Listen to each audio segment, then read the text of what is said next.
हर हर महादेव। सोमनाथ ज्योतिर्लिंग की पौराणिक कहानी। आइए जानते हैं संपूर्ण कहानी। शिव पुराण के अनुसार सोमनाथ ज्योतिर्लिंग भगवान शिव का प्रथम ज्योतिर्लिंग है। यह मंदिर गुजरात राज्य के सौराष्ट्र क्षेत्र में स्थित है। ऐसी मान्यता है कि इस शिवलिंग की स्थापना स्वयं चंद्रदेव ने की थी। पुराणों में सोमनाथ ज्योतिर्लिंग की स्थापना से संबंधित कथा इस प्रकार है। तो चलिए जानते हैं संपूर्ण कहानी।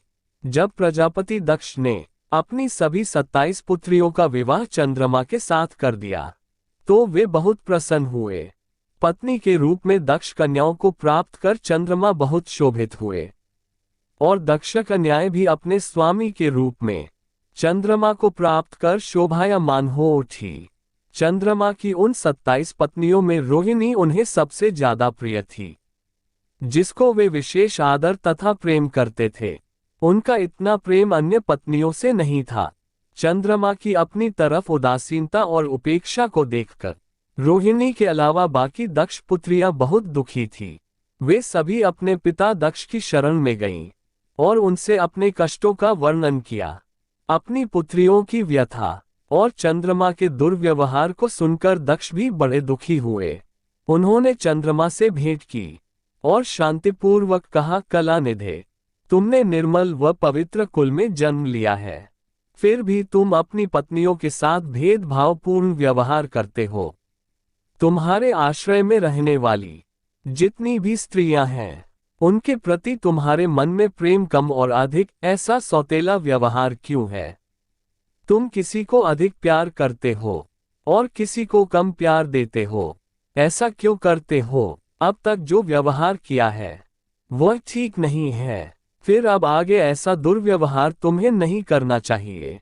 जो व्यक्ति आत्मीय जनों के साथ विषमतापूर्ण व्यवहार करता है, उसे नरक में जाना पड़ता है। इस प्रकार प्रजापति दक्ष ने अपने दामाद चंद्रमा को प्रेमपूर्वक समझाया और ऐसा सोच लिया कि चंद्रमा में सुधार हो जाएगा। उसके बाद प्रजापति दक्ष वापस चले गए। इतना समझाने पर भी चंद्रमा ने अपने ससुर प्रजापति दक्ष की बात नहीं मानी। रोहिणी के प्रति अतिशय आसक्ति के कारण उन्होंने अपने कर्तव्य की अवहेलना की तथा अपनी अन्य पत्नियों का कुछ भी ख्याल नहीं रखा और उन सभी से उदासीन रहे। दोबारा समाचार प्राप्त कर प्रजापति दक्ष बड़े दुखी हुए।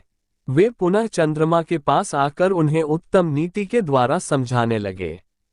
दक्ष ने चंद्रमा से न्यायोचित बर्ताव करने की प्रार्थना की। बार बार आग्रह करने पर भी चंद्रमा ने अवहेलना पूर्वक जब दक्ष की बात नहीं मानी, तब प्रजापति दक्ष ने चंद्रमा को श्राप दे दिया। दक्ष ने कहा कि मेरे आग्रह करने पर भी तुमने मेरी अवज्ञा की है, इसलिए तुम्हें क्षय रोग हो जाने का श्राप देता हूं। दक्ष द्वारा श्राप देने के साथ ही क्षण भर में चंद्रमा क्षय रोग से ग्रसित हो गए।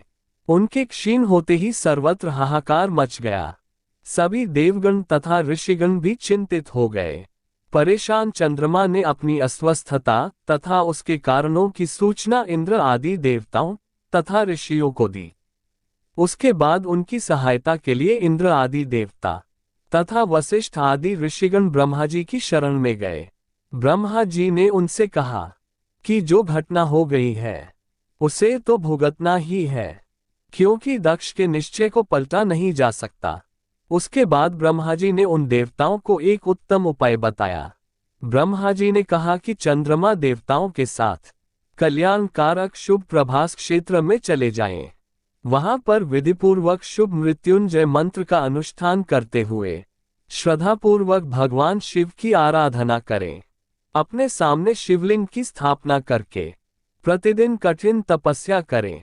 इनकी आराधना और तपस्या से जब भगवान भोलेनाथ प्रसन्न हो जाएंगे, तो वे इन्हें क्षय रोग से मुक्त कर देंगे।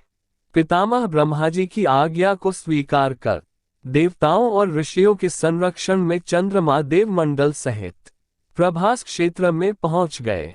वहां चंद्रदेव ने मृत्युंजय भगवान की अर्चना, वंदना और अनुष्ठान प्रारंभ किया। वे मृत्युंजय मंत्र का जाप तथा भगवान शिव की उपासना में तल्लीन हो गए। ब्रह्मा की ही आज्ञा के अनुसार चंद्रमा ने 6 महीने तक निरंतर तपस्या की और वृषभ ध्वज का पूजन किया। 10 करोड़ मृत्युंजय मंत्र का जाप तथा ध्यान करते हुए चंद्रमा स्थिरचित से वहां निरंतर खड़े रहे। उनकी उत्कट तपस्या से भक्तवत्सल भगवान शंकर प्रसन्न हो गए। उन्होंने चंद्रमा से कहा, चंद्रदेव, तुम्हारा कल्याण हो। तुम जिसके लिए ये कठोर तप कर रहे हो, उस अभिलाषा को बताओ। मैं तुम्हारी इच्छा के अनुसार तुम्हें उत्तम वर प्रदान करूंगा। चंद्रमा ने प्रार्थना करते हुए विनयपूर्वक कहा, देवेश्वर, आप मेरे सब अपराधों को क्षमा करें और मेरे शरीर के इस क्षय रोग को दूर कर दें। भगवान शिव ने कहा, चंद्रदेव, तुम्हारी कला प्रतिदिन एक पक्ष में क्षीण हुआ करेगी, जबकि दूसरे पक्ष में प्रतिदिन वह निरंतर बढ़ती रहेगी। इस प्रकार तुम स्वस्थ और लोक सम्मान के योग्य हो जाओगे। भगवान शिव का कृपा प्रसाद प्राप्त कर चंद्रदेव बहुत प्रसन्न हुए और उन्होंने भक्ति भावपूर्वक शंकर जी की स्तुति की। ऐसी स्थिति में निराकार शिव उनकी दृढ़ भक्ति को देखकर साकार लिंग रूप में प्रकट हुए और संसार में सोमनाथ ज्योतिर्लिंग के नाम से प्रसिद्ध हुए। तो बोलिए हर हर महादेव भोले बाबा की जय। दोस्तों, आपको ये कहानी पसंद आई हो तो वीडियो को लाइक करें और चैनल को सब्सक्राइब करें और हमारी वीडियो को ज़्यादा से ज़्यादा शेयर करें। थैंक यू दोस्तों।